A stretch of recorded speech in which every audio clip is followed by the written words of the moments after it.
안녕하세요. 스타트업 솔루션즈 아키텍트 한성진입니다. 오늘 소개드릴 내용은 AWS 환경에서 인스턴스 스케줄러를 활용하여 EC2 인스턴스나 RDS를 필요한 시간에만 켜두고 사용하지 않는 시간에는 중지 상태로 유지해서 비용을 절약하고 또 필요할 때 리소스를 사용할 수 있도록 하는 솔루션을 소개시켜 드리고자 합니다. 예를 들어 특정 시간에는 테스트나 개발 환경을 위해 인스턴스를 활성화하고 비즈니스 시간이 아닐 때에는 중지해서 불필요한 비용을 절감할 수 있겠죠. 이 AWS 인스턴스 스케줄러를 사용하면 사용자가 정의한 규칙에 따라 인스턴스 상태를 자동으로 관리할 수가 있습니다. 아젠다는 다음과 같습니다. 먼저 인스턴스 스케줄러가 무엇인지 그리고 간단한 데모를 통해 사용 방법을 알아보고요. 마지막으로 사용 시 참고사항에 대해 전달드리도록 하겠습니다. 먼저 인스턴스 스케줄러에 대해 살펴볼게요. 인스턴스 스케줄러는 AWS 구축한 솔루션 중 하나인데요. AWS 솔루션이라고 하면 다양한 비즈니스 과제를 해결하기 위해 AWS나 AWS 파트너가 구축한 솔루션을 의미합니다. 여기서 인기 있는 솔루션 중 하나가 바로 이 인스턴스 스케줄러인데요. 리소스의 태그를 지정하고 언제 켜질지 또 언제 종지할지를 정의하면 이벤트 브릿지가 주기적으로 람다를 트리거해서 대상 리소스들의 상태를 변경하는 작업들을 수행하게 됩니다. 물론 지속적으로 켜져야 하는 인스턴스도 있지만 실제 운영 환경이 아닌 개발 환경이라면 대부분의 인스턴스들은 업무 외 시간에 사용하지 않게 되겠죠. 비용 절감이 중요한 만큼 스팟 인스턴스나 그래비톤 프로세서를 고려하실 수 있지만 무엇보다도 사용하지 않는 시간에는 중지를 시켜두는 것이 바람직합니다. 그래서 기존에는 사용자가 람다를 직접 개발해가지고 우주시 보수를 하거나 아니면 수동으로 인스턴스를 중지를 시켰다면 이러한 개발을 할 필요가 없다는 점, 그리고 솔루션 생성과 적용이 쉽다는 점이 가장 큰 장점이라고 보시면 되고요. 이렇게 절감한 비용으로 비즈니스에 필요한 추가적인 서비스 도입도 고려하실 수 있을 거예요. 그래서 아래 링크에서 이 인스턴스 스케줄러를 배포하면 그림과 같은 아키텍처가 생성이 됩니다. 왼쪽 1번부터 보시면요. 클라우드 포메이션 생성 시 정의한 간격으로 클라우드워치 이벤트 브리치가 설정이 되고요. 그리고 이 생성된 스케줄러가 AWS 람다 함수를 호출을 합니다. 구성하는 동안에 사용자는 대상 리전이나 오거나이제이션의 다른 계정을 지정할 수도 있고요. 대상 EC2나 아마존 RDS, 오로라 클러스터의 스케줄러가 상태를 변경할 사용자 지정 태그를 정의하게 됩니다. 2번 다이나모 DB는 대상 리소스들의 상태 정보라든지 클라우드 포메이션에 정의한 컨피그 정보를 담게 되고요. 람다 함수는 실행될 때마다 이 값들을 검색을 합니다. 마지막으로 인스턴스 스케줄러를 처음 구성할 때 지정했던 태그를 EC2나 RDS에 정의하면 지정된 시간에 대상 리소스의 상태가 변경이 되는 구조입니다. 4번과 같이 여러 계정이나 여러 리전을 또 대상으로 적용을 하실 수 있어요. 그럼 이제 설치하는 방법을 알아볼 건데요. 총 3가지 방법이 있습니다. 첫 번째는 직접 클라우드 포메이션으로 배포하는 방법인데요. 이 부분을 데모에서 보여드리도록 하겠습니다. 그래서 아래 홈페이지를 가보시면 이렇게 사진처럼 보이실 텐데요. 여기에는 전반적인 개요라든지 아니면 솔루션 배포 시 비용에 대해서도 설명을 해줍니다. 비용은 솔루션에서 태그를 지정하고 관리하는 인스턴스 수에 따라 달라질 수가 있고요. EC2나 RDS 인스턴스 수가 증가하면 람다 실행 시간도 그에 비례하여 증가하지만 인스턴스 개수가 많지 않다면 람다가 월 100만 건을 프리티어로 제공되기 때문에 한번 사용량을 계산해 보시고 이제 사용해 보셔도 좋을 것 같습니다. 두 번째는 시스템 매니저 서비스에서 빠른 설치로 생성하실 수가 있습니다. 이 방법이 가장 쉽게 설치할 수 있는 방법이긴 한데요. 기본적으로 EC2 스케줄로만 생성되기 때문에 RDS까지 같이 제어가 필요하실 경우에는 앞서 보셨던 클라우드 포메이션으로 생성하시면 되겠습니다. 시스템 매니저 콘솔에 들어가셔서 이 빠른 설정에 리소스 스케줄러를 검색하시면요. 오른쪽처럼 태그를 어떤 걸 지정할지, 그리고 시간대나 날짜 등을 간편하게 정의할 수 있는 게 굉장히 편하게 느껴지실 거예요. 마지막으로 CLI로 설치해서 로컬에서 스케줄러를 생성하거나 수정하실 수도 있습니다. 로컬에서 실행하시려면 AWS CLI를 위한 크레덴셜이 준비되어야 하고요. 또 설치가 마무리되면 스케줄러 CLI 명령으로 period라는 기간과 스케줄이라는 일정을 지정을 합니다. 이때 period의 이름과 스케줄에서 지정한 period 파라미터의 이름이 동일해야 하고, 스케줄의 네임 파라미터가 추후 EC2나 RDS 태그의 value 값으로 들어가게 될 거예요. 여기서 스택은 앞서 보셨던 1번이나 2번으로 설치했던 클라우드 포메이션이 있으면 생성된 다이나모DB 테이블에 피어리어드와 스케줄을 업데이트한다고 보시면 됩니다. 자, 여기까지 설치 방법에 대해 알아봤고요. 이제 데모로 한번 실습을 해보도록 하겠습니다. 데모에서는 클라우드 포메이션으로 인스턴스 스케줄러를 생성하고 현재 실행 중이던 대부 환경의 EC2, RDS, 오로라를 지정한 시간에 스탑 상태로 변경되도록 지정해 보도록 하겠습니다. AWS 솔루션 라이브러리에 들어가셔서요. 여기에서 인스턴스 스케줄러 on AWS로 들어오시면 이런 식으로 개요라든지 사용의 스택 이점, 그리고 앞서 보셨던 아키텍처에 대한 설명이 포함이 되어 있습니다. 그래서 템플릿을 배포할 텐데요. 이 오른쪽을 보시면 클라우드 포메이션 인스턴스 스케줄러 템플릿이라고 있어요. 그래서 이걸 다운로드를 먼저 받고 나서 이제 AWS 클라우드 포메이션 콘솔로 이동을 합니다. 그래서 여기서 이제 스택 생성을 누르시게 되면은 템플릿 파일 업로드를 선택을 하고 방금 다운로드 받으셨던 템플릿을 여기 업로드를 해줍니다. 아니면 이 파일 선택으로 업로드를 하셔도 됩니다. 네, 그리고 생성할 스택의 이름을 지정을 해야 되는데요. 저는 인스턴스 스케줄러라는 이름으로 지정을 했고요. 이 밑에 파라미터를 이제 넣어야 되는데, 여기서 보시면 스케줄이라고 하는 이 태그 네임이 바로 여러분들이 중지를 하거나 아니면 시작을 해야 될 인스턴스들의 이 태그로 들어가게 됩니다. 정확히는 태그의 키값으로 이 스케줄이 들어가게 되고요. 오늘 실습에서는 EC2뿐만 아니라 RDS까지 모두 실습을 하기 때문에 이 밑에 있는 보스를 선택을 합니다. 그리고 기본적으로 이 스케줄 오로라 클러스터는 디폴트로는 비활성화가 되어 있기 때문에 이 부분을 yes로 바꿔주시고요.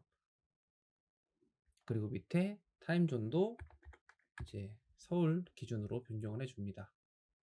그리고 5분마다 주기적으로 람다가 실행이 되고요.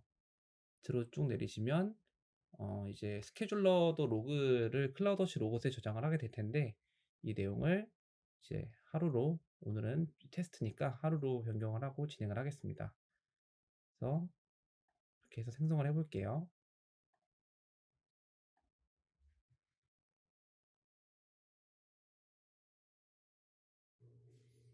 네, 이렇게 해서 지금 인스턴스 스케줄러가 생성이 완료가 됐습니다. 그래서 한번 만들어진 리소스를 살펴볼 텐데요.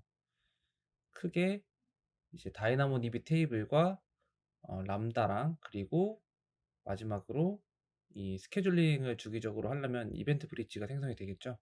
이 세 가지에 대해 살펴보도록 할게요. 먼저 이렇게 이벤트 브릿지를 볼 텐데요. 앞서서 클라우드 포메이션으로 이렇게 5분마다 한 번씩 실행이 되도록 지정을 했기 때문에 여기에 지금 5분 단위로 실행이 되는 것을 볼 수가 있습니다. 그러고 나서 한번 람다도 살펴볼게요. 이렇게 람다 같은 경우에도 인스턴스 스케줄러라고 하는 이런 함수가 하나 만들어졌는데, 앞서 보셨던 이벤트 브릿지가 5분 단위로 이 람다를 호출하는 구조라고 보시면 되겠습니다. 이 람다가 호출이 되면은 생성되어 있는 다이나모DB 테이블을 조회를 해가지고 그 구성 설정에 따라 이제 EC2나 RDS 인스턴스들을 중지하거나 시작하는 행위를 하겠죠. 그리고 마지막으로 다이나모DB 테이블을 볼 텐데요. 다이나모DB 테이블은 이렇게 총 3 가지가 생성이 되어 있습니다. 먼저 첫 번째로 config 테이블인데요. 이 config 테이블 안에는 이렇게 config와 schedule, period 이렇게 3 가지 항목이 있는 것을 알 수가 있어요. config 같은 경우에는 앞서서 클라우드 포메이션으로 생성했던 파라미터들이 여기에 이제 포함이 되어 있고요. 뭐 예를 들어 현재 디폴트 타임존은 아시아 서울로 되어 있고, 이제 예, 오로라 클러스터를 스케줄링 하겠다라는 설정이나, 아니면 EC2나 IDS가 그 대상이고, 뭐 이제 인스턴스에다가 태그를 지정할 때 키값은 스케줄로 하겠다라고 여기에 지정을 해 두었습니다. 그리고 스케줄 같은 경우에는 말 그대로 일정인데요. 이 스케줄은 여러 개의 피어리어드를 가질 수 있습니다. 그래서 이 스케줄 같은 경우에는 여기 보이시는 문자열이 바로 여러분들이 지정한 인스턴스의 그 태그의 밸류 값으로 들어가게 되는 게 바로 이 스케줄의 이름입니다. 그래서 쭉 보시면 스케줄 같은 경우에는 여기에 피어리어드라고 하는 피어리어드에 오피스 아워라는 항목이 있죠. 그래서 오피스 아워라고 하는 이 피어리어드를 이제 포함을 하고 있다라는 뜻인데, 이 오피스 아워를 보시면 시작 시간이 9시고 끝나는 시간이 17시로 기본적으로 등록이 되어 있죠. 그리고 맨 마지막에 보시면 이 스케줄러가 월요일부터 금요일까지 이렇게 실행이 되도록 등록이 되어 있습니다. 그 외에 뭐 스테이트 테이블 같은 경우에는 이제 인스턴스 스케줄러가 동작을 했을 때 시작되거나 중지된 인스턴스들에 대한 정보를 여기에 업데이트를 하게 되고요. 이 메인터넌스 윈도우즈 테이블 같은 경우에는 우리 EC2를 사용하다 보면은 유지 관리 일정이 발생을 하잖아요. 이때 인스턴스를 중지하거나 다시 시작을 해야 되는데, 그 람다가 실행이 될 때 그런 정보가 있는지 받아와서 이 테이블을 업데이트를 하게 됩니다. 이때 뭔가 중지되어 있는 인스턴스가 있으면 유지 관리 일정이 발생하기 전에 그 인스턴스를 시작을 하고, 어 이제 인스턴스가 시작이 되고 이벤트가 완료가 되면 다시 인스턴스를 중지를 해주는 그런 기능을 제공을 합니다. 네, 이제 실습을 해볼 건데요. 기본적으로 이렇게 다양한 스케줄러랑 피어리어드가 정의가 되어 있지만 여기 있는 모든 내용을 사용하지는 않습니다. 따라서 이제 하나씩만 남겨두고서 나머지는 삭제를 해주도록 할게요.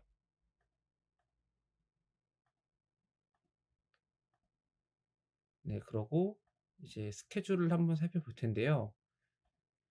일단 제가 지정할 태그의 이름을, 태그의 정확히 태그 밸류죠. 태그 밸류를 오피스 아워라고 지정을 했고요. 시간은 타임존은 아시아 서울로 지정을 했습니다. 그리고 이 피어리어드를 보시면 오피스 아워즈라고 되어 있죠. 그래서 이전에 보셨던 밑에 바로 있죠. 오피스 아워를 이제 포함을 하고 있는 구조인데, 이 피어리어드에서 시작 시간과 종료 시간을 지정을 할 수가 있어요.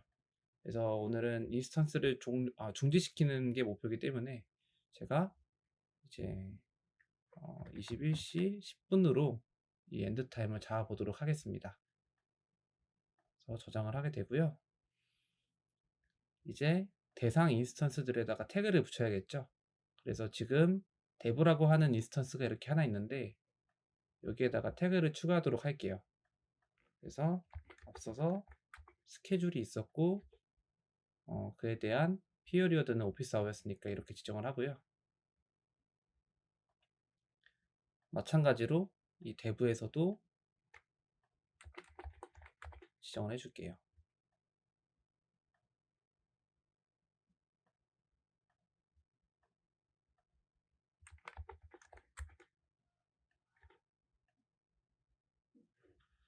자, 그러면 지정된 시간이 지났을 때 이 인스턴스들이 이제 중지 상태에 들어가 있는지 확인해 보도록 하겠습니다.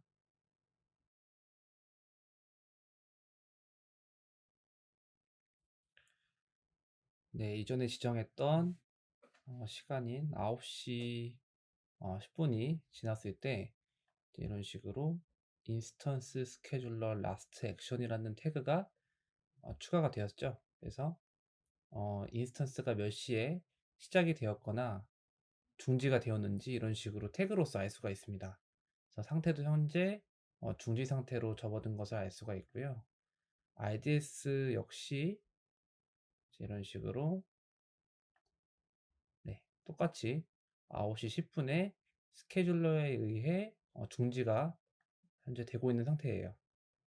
그래서 이런 상태들은 앞서서 이제 다이나모DB의 스테이트 테이블에 이런 식으로 dev RDS 이렇게 두 가지가 중지가 되고 EC2도 중지가 되어 있는 것을 알 수가 있었습니다.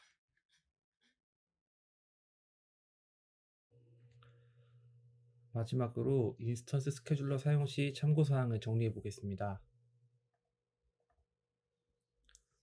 일반적으로 사용하는 온디맨드 인스턴스는 사용한 만큼 과금이 되죠. 이러한 경우에는 인스턴스 스케줄러가 불필요한 과금을 방지하지만 RI나 세이빙즈 플랜과 같은 사용량 약정 요금 모델이 이미 적용된 인스턴스는 해당되지 않으므로 사용 모델을 확인 후 사용하시기 바랍니다. 다음으로 인스턴스는 중지되지만 EBS 볼륨이 제거되지는 않기 때문에 볼륨에 대한 비용은 발생하게 되고, 만약 인스턴스 스토어를 사용할 경우에는 중지 시 데이터가 유실되므로 주의하시기 바랍니다. 태그 기반으로 스케줄러가 상태를 변경하기 때문에 이걸 임의로 변경하지 않으셔야 하고요. 개발기 인스턴스나 중지가 가능한 인스턴스에 적용하시기 바랍니다. 마지막으로 기본적으로 5분에 한 번씩 트리거되는 람다 실행 주기를 좀 늘리실 필요가 있으시다면 이벤트 브릿지에서 해당 주기를 조절하시면 되겠습니다. 네, 이상으로 인스턴스 스케줄러에 대한 소개와 데모를 마치도록 하겠습니다. 감사합니다.